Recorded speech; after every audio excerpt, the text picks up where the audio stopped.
11వ తారీఖు నాడు జరగనున్నటువంటి జూబ్లీహిల్స్ ఉప ఎన్నికల్లో విద్యావంతుడు, యువకుడు, స్థానికుడు, అన్నిటికంటే ఎక్కువగా పేద ప్రజల యొక్క ఎస్సీ, ఎస్టీ, బీసీ, మైనార్టీ వర్గాల సమస్యల పట్ల అవగాహన ఉన్నటువంటి వాడు, ఈ ప్రాంతంలో నివసించేటువంటి సినిమా ఇండస్ట్రీ కార్మికుల యొక్క అన్ని అంశాల మీద అవగాహన కలిగిన వ్యక్తి నవీన్ యాదవ్. ముగ్గురు అభ్యర్థులను పరిశీలించి ఈ నియోజకవర్గంలో నవీన్ యాదవ్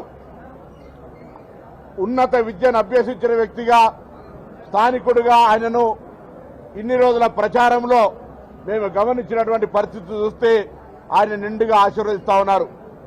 ప్రస్తుత తెలంగాణ రాజకీయాల్లో చారిత్రాత్మకమైనటువంటి ఎస్సీ బైఫర్కేషన్ ప్రక్రియతో పాటుగా 42% బలహీన వర్గాల రిజర్వేషన్ కు సంబంధించి ఒక చారిత్రాత్మక నిర్ణయం తీసుకొని ముందుకు పోయే సందర్భంలో ప్రభుత్వం తీసుకున్న నిర్ణయానికి మద్దతుగా కులాలకు అతీతంగా ఎస్సీ, ఎస్టీ, బీసీ, మైనార్టీలంతా ఈరోజు నవీన్ యాదవ్ను బలపరచాలని తెలంగాణ రాష్ట్ర బలహీన వర్గాల శాఖ మంత్రిగా, కాంగ్రెస్ పార్టీ నాయకుడిగా, బీసీ నాయకుడిగా విజ్ఞప్తి చేస్తా ఉన్నాం.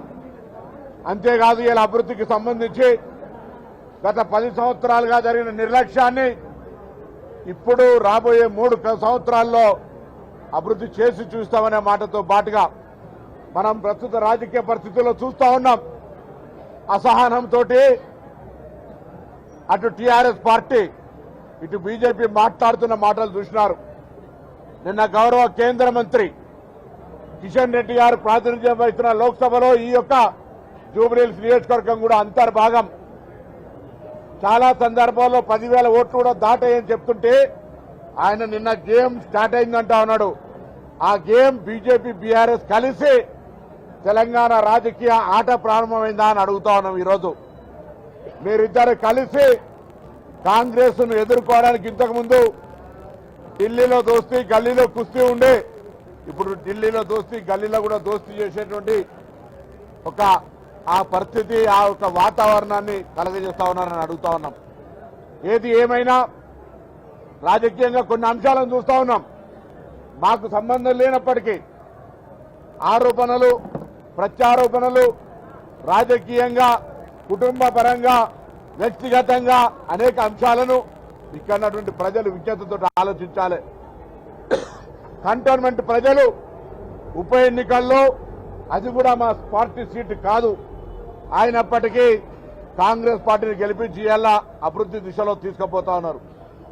జూబ్లీహిల్స్ ప్రజలు కూడా విజ్ఞతతోటి అధికారంలో ఉన్న కాంగ్రెస్ పార్టీకి ఆశీర్వచనం ఇచ్చి రాబోయే 3 సంవత్సరాల్లో గత 10 సంవత్సరాలుగా పరిష్కారం కాని సమస్యలన్నీ పరిష్కరించుకునే విధంగా కాంగ్రెస్ పార్టీ అభ్యర్థి నవీన్ ను, బలహీన వర్గాల బిడ్డ, విద్యావంతుని ఆశీర్వదించాల్సిందిగా మరొకసారి హృదయపూర్వకంగా అందరికీ విజ్ఞప్తి చేస్తా ఉన్నాం.